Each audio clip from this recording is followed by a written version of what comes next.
Mafia dan Pak RT. Episode 06. Cassandra langsung membalikkan tubuh Malik. Malik. Tangan Cassandra menyentuh kening Malik. Panas. Ucap Cassandra. Dia tidak tahu kalau Malik sakit, pantas dari tadi Malik tiduran. Ditambah lagi tidak makan dari sore hari. Mami. Mami. Malik pun mengigau. Ini Mami sayang. Cassandra memegang tangan Malik. Dia bisa merasakan Malik ketakutan dan gelisah. Hal seperti ini biasa terjadi pada anak kecil ataupun orang dewasa yang sedang demam tinggi. Malik membuka matanya, menatap Cassandra yang ada di depannya. Sakit Mi. Keluh Malik. Mana yang sakit Malik? Cassandra bingung, dia tidak punya pengalaman mengurus anak yang sedang sakit. Dia bingung dan harus berbuat apa. Panas Mi.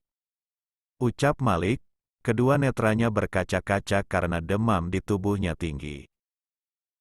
Cassandra terdiam dan berpikir cepat. Kita ke rumah sakit ya? Ucap Cassandra. Malik hanya diam, giginya saling bergesek dan menggigil. Wajahnya jelas terlihat pucat. Cassandra membereskan barang bawaannya ke dalam ransel miliknya. Kemudian dia membantu Malik untuk bangun. Naik ke punggung Mami ya. Ucap Cassandra yang berjongkok di depan Malik. Tapi aku gendut Mi. Apa Mami kuat? Tanya Malik. Dia sadar betul tubuhnya gempal, berat tubuhnya saja sudah 30 kilo untuk anak usia 5 tahun. Kuat. Jawab Cassandra dengan penuh keyakinan meskipun dia belum pernah menggendong Malik. Tanpa pikir panjang, Malik naik ke punggung Cassandra dan membaringkan kepalanya yang pusing di bahunya. Udah? Tanya Cassandra. Udah Mi. Jawab Malik lemas. Cassandra berusaha bangun dan berdiri. Namun tidak semudah yang dia pikirkan, berat tubuh Malik memang tidak diragukan lagi. Berasa gendong beras 1 karung. Celetuk Cassandra. Malik tersenyum kecil mendengarnya. Saat sembuh nanti kau harus diet. Mami kerepotan menggendongmu. Gumam Cassandra. Susah kalau di dunia ini banyak makanan enak Mi. Jawab Malik. Cassandra geleng-geleng kepala. Dia mulai berjalan ke depan, ransel yang dibawanya digendong di dadanya. Ceklek. Cassandra keluar dari kontrakan. Di luar terlihat gelap karena hampir jam 11 malam. Cassandra harus segera ke rumah sakit. Dia berjalan menuju jalan raya. Berat tapi dia berusaha, ada beberapa orang di depan rumah tampak cuek padanya. Mungkin karena Cassandra baru pindah ke tempat itu. Cassandra menunggu taksi ataupun angkutan umum di tepi jalan. Tapi karena sudah tak sabaran, dia mencari tukang ojek di pangkalan. Neng, mau kemana? Ada 2 laki-laki menghentikan langkah Cassandra. Jangan macam-macam denganku kalau kalian masih ingin hidup. Sahut Cassandra dengan tatapan tajam. Kali ini dia tidak sedang ingin bermain-main dengan siapapun. Kehadiran mereka membuat emosinya naik ke ubun-ubun. Mereka berdua tertawa, di tangan mereka masing-masing memegang botol alkohol. Cassandra tahu 2 laki-laki itu baru saja mabuk. Biar abang anter. Kasihan adeknya, kebetulan abang ada motor, ucapnya. Iya Neng, cantik-cantik kok judes. Tambah yang lainnya. Cassandra langsung menendang laki-laki di depannya. Bruk. 1 laki-laki tergeletak di bawah. Satu tendangan keras cukup menjatuhkan laki-laki itu. Senyuman licik melengkung di bibir wanita cantik itu. Sialan! Laki-laki satunya marah dan tak terima temannya diperlakukan seperti itu. Dia menggunakan botol minuman keras untuk memukul Cassandra. Prak! Cassandra menangkis botol minuman keras itu dengan tangan kanannya hingga botol itu jatuh ke bawah dan pecah. Kemudian dia menendang laki-laki itu. Bruk! Sama seperti temannya, laki-laki itu terjatuh di bawah. Kalian membuang waktuku, ucap Cassandra. Dia tidak bisa menunda waktu, lebih baik bereskan mereka lalu pergi. Cassandra mendudukkan Malik di bawah pohon. Dia menghampiri dua laki-laki tadi, tangannya sudah gatal ingin menghajar mereka berdua. Jagoan juga kau, Neng, ucap salah satu dari mereka. Kalian yang membuatku haus darah, sahut Cassandra. Mereka pun marah dan langsung menyerang Cassandra. Untung Cassandra sudah sangat siap dan tidak ingin membuang waktu. Dia memukul dan menendang dua laki-laki itu.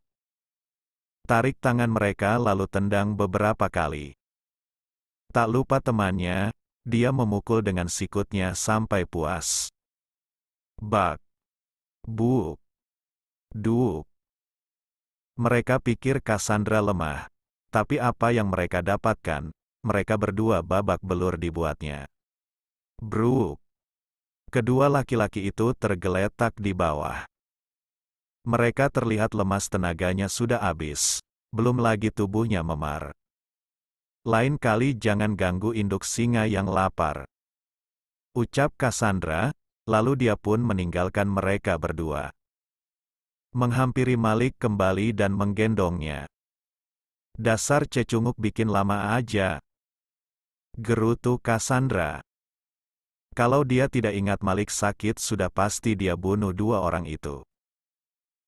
Apalagi sudah berani mengganggunya di saat dia sedang urgen. Cassandra kembali berjalan sampai sebuah taksi berhenti di sampingnya. Seseorang keluar dari dalam taksi. Cassandra, sapa Sasha. Cassandra menghentikan langkahnya, menatap wanita cantik berpakaian seksi itu. Mau kemana? Tanya Sasha. Aku mau ke rumah sakit, jawab Cassandra. Dia malas basa-basi tapi tidak mungkin mengacuhkan tetangga kontrakannya. Malik sakit? Tanya Sasha sambil melirik ke arah Malik yang ada di punggung Cassandra. Iya, jawab Cassandra. Kalau gitu ayo ku antar, aku juga mau ke rumah sakit. Ajak Sasha sambil mempersilahkan Cassandra untuk masuk ke dalam taksi yang masih terparkir di sampingnya. Cassandra mengangguk, dia memang membutuhkan kendaraan yang bisa cepat membawanya ke rumah sakit. Cassandra masuk ke dalam taksi bersama Sasha. Sepanjang jalan Cassandra tampak khawatir dan cemas. Sesekali memeriksa keadaan Malik yang berbaring di pangkuannya. Sedangkan Sasha ada di kursi depan. Mami, Mami, jangan tinggalkan Malik. Malik kembali mengigau. Mami tidak akan meninggalkanmu. Mami akan terus menjagamu, sahut Cassandra, tangannya dipegang Malik dengan erat. Cassandra tersenyum, dia merasa memiliki alasan untuk tetap tinggal dan belajar banyak hal. Malik alasannya ada di titik ini. Sampai di rumah sakit, Malik ditangani dokter yang ada di ruang IGD. Cassandra tidak bisa menemaninya karena dia harus mengurus administrasi sebelum dokter melakukan tindakan. Cassandra terdiam, dia memegang dompet hasil copetannya. Dia berada dalam dilema, Malik pasti akan marah kalau dia membayar biaya rumah sakit dengan uang itu. Cassandra memasukkan kembali dompet itu ke dalam ransel. Nona, totalnya untuk pendaftaran dan biaya penanganan dokter sebanyak 300.000. Ucap administrasi. Aduh, aku gak punya uang lagi. Terakhir ku bayarkan untuk biaya sekolah Malik. Ucap Cassandra dalam hatinya. Dia tidak punya tabungan ataupun simpanan. Bagaimana dia membayar biaya berobat Malik? Ini Mbak. Sasha memberikan uang pada administrasi. Loh Sasha, kenapa kau yang bayar? Tanya Cassandra. Gak apa-apa, aku baru aja dapat rejeki. Jawab Sasha. Aneh, baru kenal sudah baik. Ucap Cassandra dalam hatinya. Dia tipe orang yang sangat teliti. Apalagi di kota Jakarta di mana tidak ada yang gratis. Semua ada harga, termasuk jasa. Aku anggap hutang, terima kasih. Ucap Cassandra, dia tidak ingin berhutang budi pada wanita cantik itu. Gak usah, anakmu sudah kuanggap seperti anakku juga. Sahut Sasha. Cassandra terdiam, rasanya tidak mungkin orang yang baru dikenalnya bisa sebaik itu. Ya walaupun ada beberapa, tapi Cassandra bukan orang bodoh, dia tetap harus waspada. Sasha membayarkan biaya administrasi. Kemudian dia menemani Cassandra duduk di ruang tunggu. Sabar ya. Anakmu pasti baik-baik saja. Ucap Sasha sambil memegang tangan Cassandra. Wanita berambut panjang itu menatap tangan Sasha. Dia bukan penyuka sesama jenis kan? Awas aja kalau iya. Dia belum tahu bogem mentahku seperti apa. Ucap Cassandra dalam hatinya. Sebelum lebih lama lagi dia melepaskan tangan Sasha. Kau abis dari mana tadi? Tanya Cassandra. Abis manggung, malah melihatmu menggendong Malik, jawab Sasha. Cassandra manggut-manggut ingin rasanya Sasha dilempar keluar angkasa. Kau mau kopi? Tanya Sasha. Boleh-boleh, jawab Cassandra. Lebih baik Sasha minggat daripada dekat-dekat. Mau yang manis atau pahit? Tanya Sasha. Manis, sekalian ya camilannya. Jawab Cassandra, biar Sasha perginya makin lama. Sasha mengangguk, dia bangun dan meninggalkan tempat itu. Lama-lama bisa gila aku kalau dekat-dekat dengannya. Pakai pegang-pegang tangan lagi. Meskipun aku jomblo tidak sekalipun berniat jeruk makan jeruk. Ucap Cassandra. Tak lama perawat memanggil, Cassandra pun masuk ke dalam ruangan IGD. Begini Ibu Cassandra, putra Anda terkena penyakit tipes. Untuk itu saya menyarankan putra Ibu dirawat inap sampai pulih. Ucap dokter. Iya dok, lakukan yang terbaik untuk putra saya. Jawab Cassandra. Baginya kesehatan Malik yang utama. Setelah itu, Malik dipindahkan ke ruang rawat inap.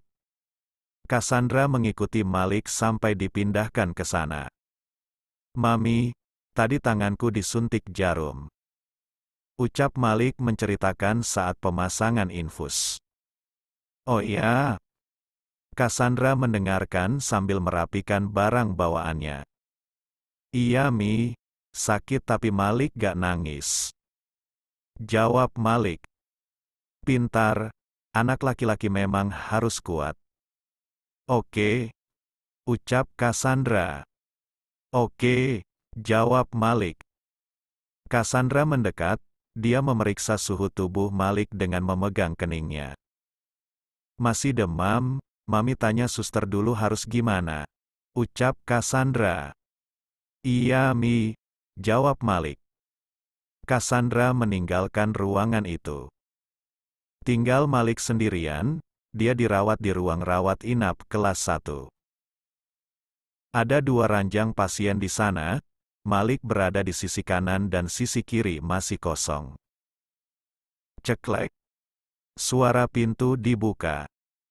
Seseorang duduk di kursi roda didorong 2 laki-laki di belakangnya. "Bos, semua ruangan penuh." "Adanya ruangan ini," ucap Mamat. "Iya bos, yang penting bos bisa dirawat sampai pulih," tambah Maman. Naga hanya diam, baru saja dia mengalami kecelakaan karena mobilnya menabrak pembatas jalan. "Hai Om," sapa Malik pada laki-laki sangar yang duduk di kursi roda. Bersambung. Jangan lupa berikan komentar membangunnya ya. Maafkan juga jika masih banyak kekurangan dalam channel ini. Terong papa enak rasanya. Sampai jumpa di video berikutnya. Jangan lupa subscribe, like, dan bagikan. Love you sekebon. See you.